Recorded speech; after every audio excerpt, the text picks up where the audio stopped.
BFM Business. Toute l'info éco et business à la mi-journée. 60 minutes business. Guillaume Paul. Allez, il est midi 20, je vous le disais, il est passé nous voir, c'était jeudi dernier, ici même à Paris, Thomas Plantega, le PDG de Vinted, qui nous a parlé de beaucoup de choses. La crise, le rebond et les ambitions pour les prochaines années. Thomas Plantega avec nous sur BFM. Thomas Plantega, le PDG de Vinted, est avec nous aujourd'hui. Bonjour Thomas. Thank you very much. Merci d'être avec nous quelques minutes sur BFM Business. Bienvenue à Paris, bienvenue en France. À ce sujet justement, Vinted, c'est aujourd'hui 50 millions d'utilisateurs dans le monde. Vous êtes présent dans 15 pays, 50 millions dont 16 millions en France. C'est clairement votre premier marché, la France. Comment est-ce que vous expliquez que vous ayez autant de succès chez nous en France finalement? Oui, c'est lié à différents facteurs. Dès le début de Vinted, nous avons trouvé les bons partenaires en France, ceux qui voulaient vraiment collaborer avec nous. Il y a une culture de la mode qui a fait que ça a marché en France. C'était notre premier marché et nous avons concentré tous les efforts de l'entreprise et les investissements les premières années uniquement sur la France. Et donc, c'est pour ça que notre croissance est la plus importante en France pour l'instant. Comment est-ce que vous vous sentez aujourd'hui? On sait que votre activité s'est arrêtée pendant les 2 mois qui ont suivi le début du confinement. Est-ce que vous diriez aujourd'hui que la crise, elle appartient au passé finalement pour Vinted? Vous savez, c'est dans les moments les plus sombres que vous trouvez vos vrais alliés. Je pense que nous avons créé de vrais liens en tant qu'équipe parce que nous avons dû agir très vite, parce que nous avons pensé que la santé de notre société était en danger. Nous avons pris des décisions audacieuses. Arrêter toutes nos activités aurait eu un impact terrible sur notre chiffre d'affaires.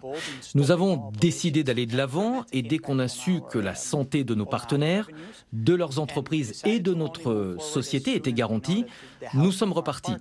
C'était un moment particulièrement intense. Nous sommes fiers de la manière dont nous avons réagi et de la manière dont nous avons choisi la sécurité en premier pour l'entreprise et aussi de la manière dont nous avons contribué à aider la société. On s'est senti très bien par rapport à notre manière de fonctionner. Ça nous a permis de mettre tous nos efforts dans la gestion et dans la sortie de la crise. Thomas, aujourd'hui, votre compagnie, elle est valorisée 3,5 milliards d'euros. Fin 2019, avant la crise, c'était 1 milliard seulement. Est-ce que vous diriez que ce qui s'est passé depuis cette crise a impacté favorablement, il faut le dire comme ça, votre business finalement? C'est très clair que le e-commerce a accéléré grâce au Covid. Les gens étaient à la maison, ils ont été forcés de faire leurs courses en ligne.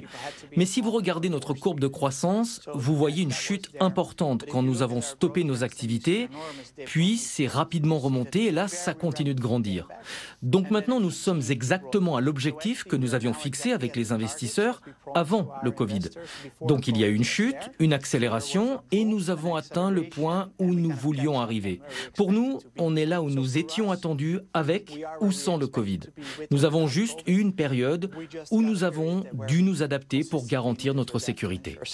Petite question Thomas, qui sont les utilisateurs du marché de la seconde main aujourd'hui? Il y a une étude qui a dit récemment, ce sont plutôt des femmes qui ont entre 25 et 35 ans et ce sont surtout des familles.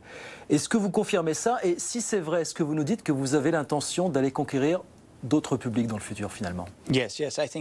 Oui, je pense que ce serait idéal si votre costume était sur Vinted dans quelques mois parce qu'il vous en faut un autre. Non pas que je n'aime pas votre costume, il est incroyable. Mais je pense que tout le monde devrait prendre part à ce mouvement. Tout le monde devrait participer à une économie circulaire. Je ne crois pas que nous pouvons servir n'importe quel type de client. Pour l'instant, on est à un moment où notre produit fonctionne vraiment bien pour les jeunes et pour les femmes et ça fonctionne pour nous. Mais je vois une économie qui serait complètement durable et donc une partie de cette économie doit devenir circulaire.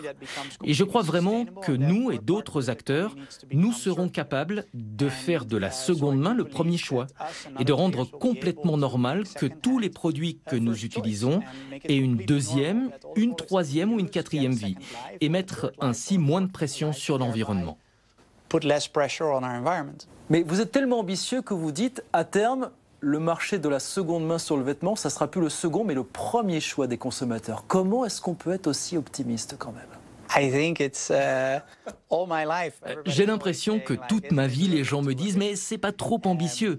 Au début, on s'est moqué de ce concept. On nous a dit que ça ne deviendrait jamais grand public. Mais quand on regarde, si on prend le total des ventes dans la mode, en ligne et en physique, nous en sommes une part sérieuse et nous continuons de grossir très vite. Donc je crois vraiment que nous sommes en train de changer les habitudes de consommation. Oui, je pense que ça va être très dur, que c'est un objectif ambitieux, mais je pense qu'en tant qu'Européens, en tant qu'entrepreneurs, nous avons besoin de nous fixer des objectifs ambitieux, de viser haut pour être sûr que nous construisons des entreprises dont la société bénéficie. Et est-ce que vous pouvez nous confirmer que dans le futur, on continuera à utiliser Vinted uniquement pour acheter des biens d'intérieur et des vêtements et pas autre chose ? Oui, nous nous concentrons sur la mode et le lifestyle. Par exemple, nous avons maintenant un espace enfant où il y a des jouets d'enfants et des livres. Nous avons aussi un espace maison et déco où il y a des petits tissus et quelques posters, des choses comme ça. Donc oui, on est vraiment focalisé sur la mode et le lifestyle et je pense qu'on va rester là-dedans car il y a énormément d'opportunités rien que dans ces catégories. Donc pas de voiture, pas de meubles divers et variés. Non, les voitures, non. Les voitures, ça n'est pas l'avenir. Regardez, ce sont les sociétés de partage de véhicules qui ont des voitures. Mais les gens n'auront plus de voitures, ou alors juste pour le fun, ce qui est super. Mais je ne pense pas que ce soit une industrie vers laquelle se tourner. Finalement, la prochaine étape pour Vinted et pour le marché de la seconde main, c'est quoi pour vous, Thomas, finalement ?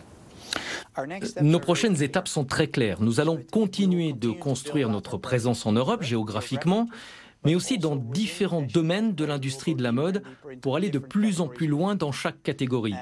Nous avons tellement de possibilités pour améliorer les fondamentaux. Comment les gens font du commerce, comment ils peuvent facilement expédier. L'Europe, à ce stade, est un grand patchwork avec différents pays, différentes régulations, différentes entreprises de transport et on aimerait vraiment rassembler avec une expérience fluide, mais de façon plus efficace pour que les gens échangent. Est-ce que vous avez peur de l'arrivée de plus en plus de concurrents dans les prochaines années ? Je pense que nous avons grandi et nous sommes arrivés à un point où on voit bien que la seconde main est devenue un business. Beaucoup de gros acteurs commencent à migrer vers ce secteur. Au départ, toutes les entreprises de la mode se moquaient de nous, de la seconde main. Et maintenant, elles y participent toutes, c'est fantastique. Nous voyons différents types d'entreprises qui se focalisent sur des niches dans la seconde main. Et si vous regardez l'industrie de la mode au niveau mondial, c'est un marché de 2200 milliards. Ce marché de 2200 milliards doit devenir une économie circulaire et donner de très nombreuses opportunités pour différents types d'acteurs de la seconde main. Nous sommes vraiment un leader pour faire de la seconde main le premier choix. Nous espérons réellement pouvoir rendre ce changement possible, mais nous sommes aussi très réalistes que nous ne serons pas les seuls et que beaucoup d'autres entreprises vont y prendre part. Est-ce que vous craignez notamment les grandes marques ? Est-ce que vous seriez prêt par ailleurs à envisager des partenariats avec les grandes marques ? Les vêtements de seconde main n'appartiennent pas aux marques, ils appartiennent aux gens. Donc nous sommes au service des particuliers pour avoir le produit qui fonctionne le mieux. Ça ne veut pas dire que nous allons collaborer avec des marques pour rendre cette expérience meilleure et rendre l'industrie de la mode plus responsable. Mais nous nous sommes concentrés sur les particuliers pour les aider car ce sont eux nos clients et donc nous nous concentrons sur eux.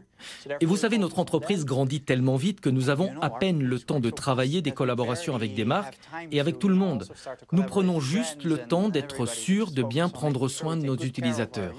Nous allons avoir un rôle dans cette industrie et en fait, nous serions très heureux de collaborer avec les marques. Mais elles doivent comprendre que nous sommes à peine capables de suivre la croissance de notre entreprise. Nous avons constamment besoin de construire de nouveaux serveurs, de vérifier que notre plateforme fonctionne et nous essayons de recruter autant de personnes que possible et faire ça de manière convenable. Et donc, nous n'avons pas lancé de collaboration parce que ça n'était pas une priorité. Thomas, dernière question. Est-ce que vous rêvez de Wall Street ? Est-ce que vous rêvez d'Euronext ? Est-ce que vous rêvez d'IPO ? Est-ce que vous vous dites un jour Vinted devrait rentrer sur les marchés finalement, s'introduire en bourse ? Je ne rêve pas de Wall Street. Je n'ai jamais rêvé une seule fois de Wall Street. Je rêve d'une industrie de la mode circulaire et d'un produit que tout le monde peut utiliser, qui soit utile et qui soit bon pour la société. J'espère sincèrement que nous pouvons construire quelque chose comme ça. Quant au financement public, privé ou sur quelle bourse, réellement ça m'est égal. J'ai juste besoin d'avoir les moyens financiers pour construire cette entreprise et je choisirai le financement qui est le meilleur pour l'entreprise sur le long terme. Si c'est Wall Street, la bourse de Londres ou celle de Paris, je m'en contrefiche. Merci beaucoup Thomas, merci d'avoir été avec nous aujourd'hui sur BFM Business.